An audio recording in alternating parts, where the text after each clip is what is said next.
A justificativa oficial do STF é que eles esperaram, demorou esses 22 dias até para poder fazer audiência de custódia, porque era muita gente.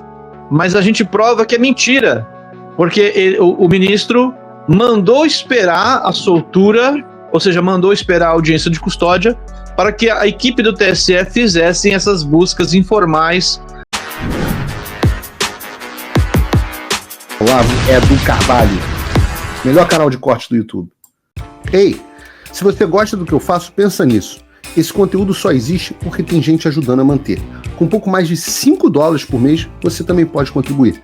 Acesse www.paulofigueiredoshow.com/apoia, use o cupom da descrição e já fica o meu obrigado. David, você pode dar para mim, na sua opinião, os 3 exemplos mais chocantes disso que o Eli acabou de descrever?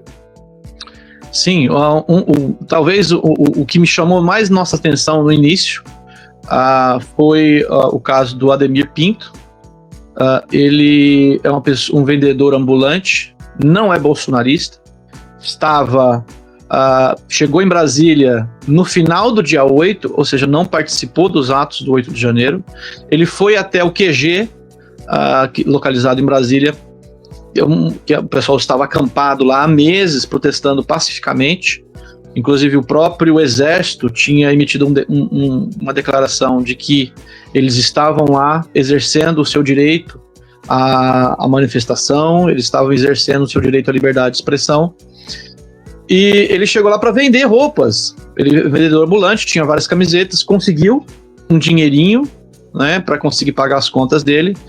Só que naquela noite a polícia já tinha cercado o acampamento por ordem do Alexandre de Moraes para prender essas pessoas. As pessoas não sabiam, elas acreditavam que eles estavam o exército estava fazendo a segurança delas ali, mas na verdade eles estavam impedindo qualquer pessoa de fugir. Eles queriam pegar todo mundo.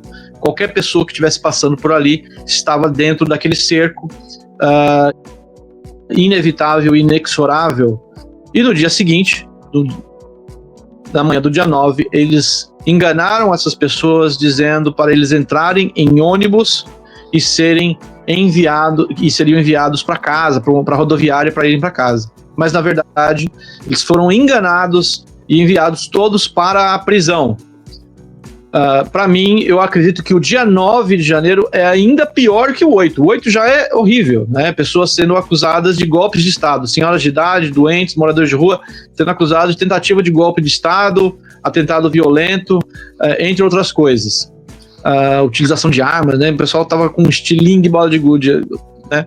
A maioria nem cometeu atos de vandalismo e sendo condenado a 17 anos até de prisão. Coisa que nem assassinos muitas vezes recebem uma condenação tão pesada.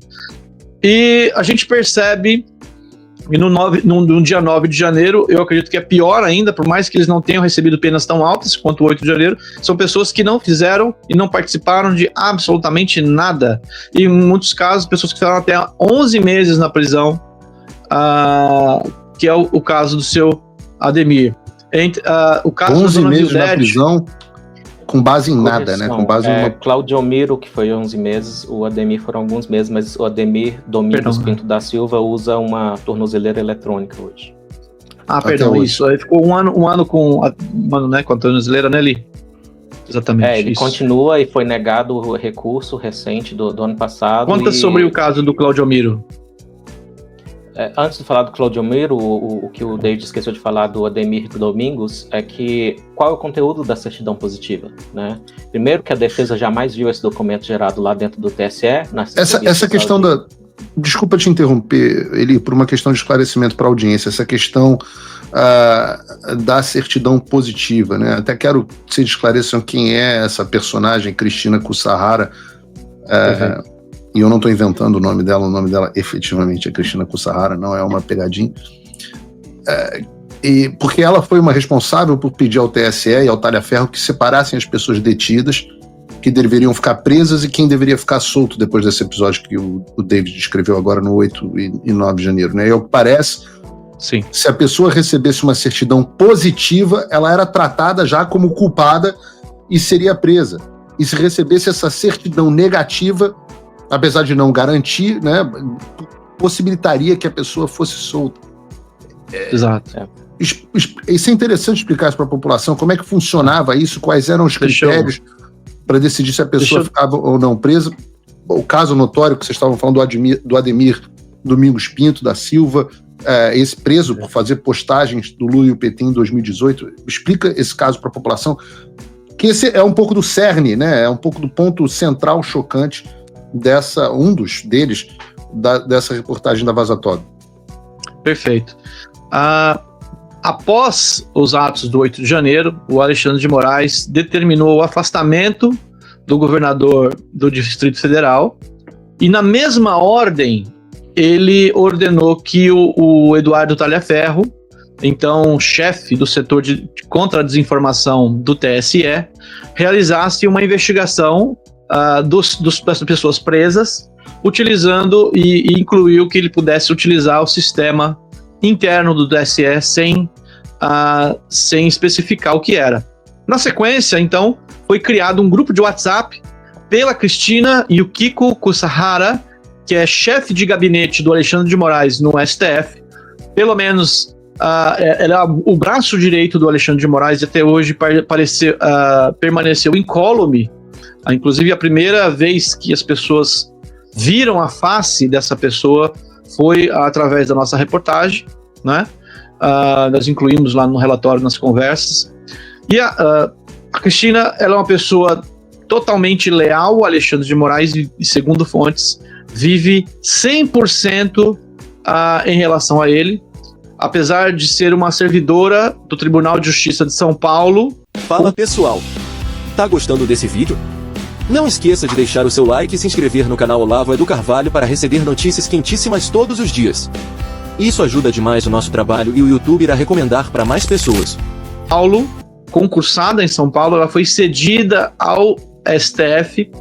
Ela tem atuado lado a lado com Alexandre de Moraes, pelo menos desde os inquéritos, o início. Então, o inquérito das fake news. Então, o início da juristocracia no Brasil tem uma dessas faces é Cristina Yukiko Kusahara. Ela atuou como chefe de gabinete do Moraes, organizando o início do inquérito das fake news. Como todo mundo sabe, que foi entregue nas mãos de Moraes por Dias Toffoli, e é um inquérito que até hoje segue em sigilo, perseguindo, na sua maior parte, personalidades de direita. Você quer continuar, então, a partir do esclarecimento de quem é Yukiko Kusahara, o que foram essas certidões positivas e negativas? Porque eu acho que não ficou claro para o público isso, né? O público está entendendo ainda, muita gente não leu a reportagem, então estou tentando explicar aqui de forma um pouco didática, né? Que as pessoas foram presas todas, cercadas pelo Exército, emboscadas pelo Exército Brasileiro, em 8 e 9 de janeiro. Depois foram todas presas de forma completamente arbitrária, pessoas presas e enviadas a um campo de concentração de forma arbitrária, e a partir daí essa polícia secreta informal do Alexandre começou a selecionar quem seria preso e quem poderia ser solto com base em certidões, obtendo dados da utilização das redes sociais dessas pessoas, se elas eram apoiadoras do Bolsonaro ou contra o Lula ou coisa do tipo, e isso gerou certidões positivas que manteriam a pessoa presa, ou certidões negativas que dariam a possibilidade das pessoas serem soltas, isso ali numa orquestração por ordem do Alexandre de Moraes, entre a Cristina Yukiko Kusahara e o Eduardo Talhaferro. Tá correto esse resumo, mais ou menos, da história? Está correto. O que eu acho importante esclarecer é que já estavam detidos, né, detenção em flagrante, por estarem lá, né, embora o próprio Exército tenha dito sobre o 9 de janeiro que as pessoas tinham liberdade de expressão de estar lá. Então era decisão, processo decisório no contexto das audiências de custódia, tá, presididos ali pelos juízes auxiliares ao Alexandre, como o Ayrton Vieira, e era conversão de detenções em prisão preventiva. Então é isso que está sendo decidido ali. Então, então você tinha a face pública e a face oculta desse processo decisório. A face pública era audiência de custódia, que é uma obrigação legal. Tem até, embora o prazo tenha sido rompido também, porque o máximo é 24 horas e demorou ali uns 22 dias para fazer todo mundo. E, enfim, então já tinha ilegalidades. E a face oculta é essa produção de certidões. Então, o que é uma certidão? Um funcionário público emite para você quando quer certificar de alguma coisa, se você tem dívidas ou não tem dívidas, se você prestou serviço militar ou não prestou, então se você recebe um certificado ou uma certidão.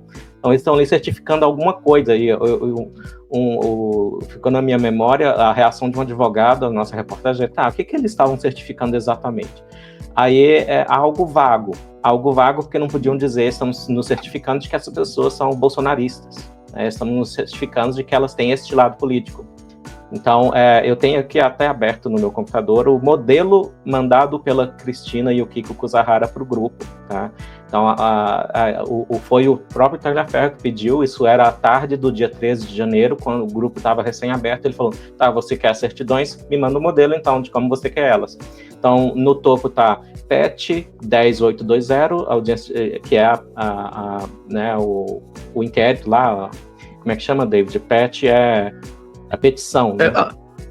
Isso, ela é um apenso, né? Um apenso no processo. Existe toda uma estratégia por trás disso, mas a gente pode falar isso em outra ocasião, em mais detalhes. A PET é uma gambiarra jurídica do Alexandre para incluir tudo debaixo do mesmo inquérito e continuar ele como juiz. Né? É um subinquérito dentro do inquérito dele mesmo, que é uma gambiarra jurídica para que ele tenha controle absoluto sobre tudo. Obrigado. Aí ela pede ocorrência sobre o custodiado. Tá. Isso. Exato.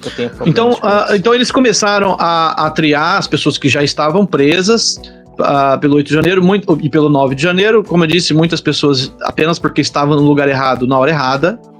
E, segundo o Kiko, a Cristina, em tese, o que seria feito é soltar todo mundo. Então eles dizem lá, olha, nós vamos soltar todo mundo, mas para poder soltar a gente quer ver as redes sociais.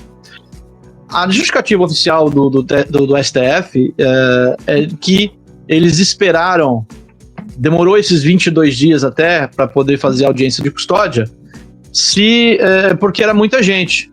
Mas a gente prova que é mentira, porque o ministro mandou esperar a soltura, ou seja, mandou esperar a audiência de custódia para que a equipe do TSE fizessem essas buscas informais por dados das redes sociais dessas pessoas. Se você, como eu, tá dormindo mais tranquilo agora que o Trump voltou à presidência, ótimo. Mas e o Brasil? Nosso país continua no buraco. A volta do Trump nos dá esperança, mas as coisas não vão se resolver sozinhas. Vai ser preciso muito trabalho, meu e seu. E não adianta xingar muito nas redes sociais achando que isso resolve alguma coisa. Não tem salvador da pátria. Não tem um político que vai resolver por você. A responsabilidade é sua. Eu larguei tudo para me dedicar a isso. E você? Como você pode ajudar sem abandonar as suas obrigações? Simples. Apoie quem está na linha de frente. Sem isso, esse trabalho simplesmente não continua. Acesse www.paulofigueiredoshow.com/apoie e com a partir de $5 por mês, garanta que isso siga em frente. Se puder ir além, torne-se meu patrono Gold e participe do meu grupo privado e ajude a definir as minhas próximas pautas. A diferença entre vencer e perder está na ação. Durma tranquilo, sabendo que você fez a sua parte. Obrigada por assistir o vídeo até o final. Se você já chegou até aqui, confere se já está inscrito no canal e se já deixou aquele like generoso. Estamos quase chegando a 1 milhão de inscritos e a sua ajuda é muito importante para levar o canal Olavo do Carvalho mais longe. Até o próximo vídeo, meus amigos. E neste momento é muito fácil aos defensores do plano alegar isso é uma teoria da conspiração.